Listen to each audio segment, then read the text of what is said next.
ভারী বৃষ্টিতে বিপর্যস্ত নেপাল। সরকার ঘোষণা করল 2 দিনের ছুটি। টানা ভারী বৃষ্টিপাতে বিপর্যস্ত নেপাল। নিম্নচাপের প্রভাবে গত 2-3 দিন ধরে অবিরাম বর্ষণে ভূমিধস, আকস্মিক বন্যা ও নদীর জলস্তর বৃদ্ধি পাওয়ায় নেপাল সরকার রবিবার ও সোমবার সরকারি ছুটি ঘোষণা করেছে।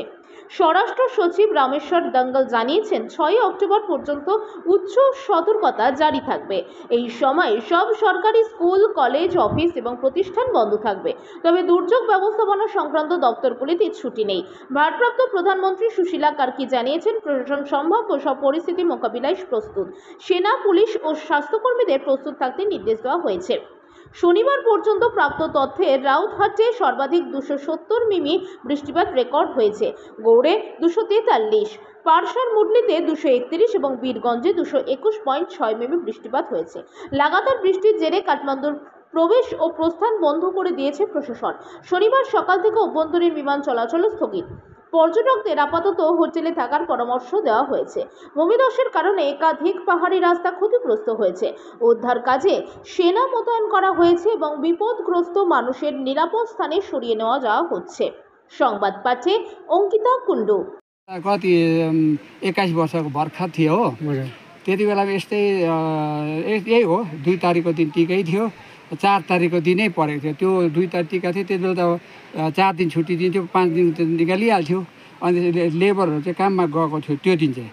अनि त्यो जानेवाला थियो तर गएन। अनि त्यो दिन चाहिँ अब राति बिहान यस्तै दिन मौसम यस्तै थियो। 68 सालमा यहाँनिर एउटा मानकाजी भुजेलको घर थियो, त्यसको उसको नानीहरू 4 जना थियो।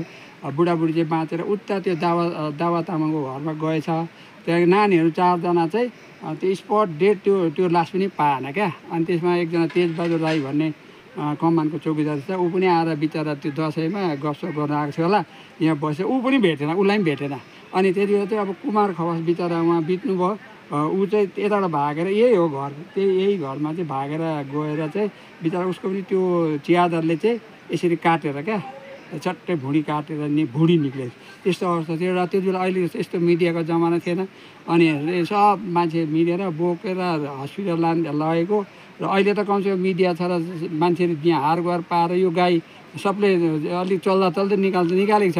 र त्यति बेला त्यस्तो थिएन विनोद। अच्छा, यो चाहिँ तपाईँले भन्नुभएको 68 सालको दिन चाहिँ र यो चाहिँ ठ्याक्कै मिल्यो है योपालि?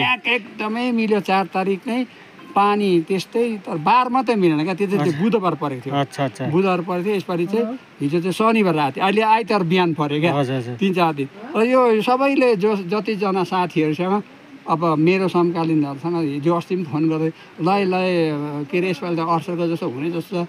र यो मिडियाहरूले त बताउँदै थियो 7 तारिकसम्म चाहिँ घर नछोड्नु, टाढो नहिँड्नु भनेर त भन्दै थियो। एकदम मौसम चाहिँ घनघोर पानी लाइटिङसित आउँछ भनेर भन्दै थियो विनोद।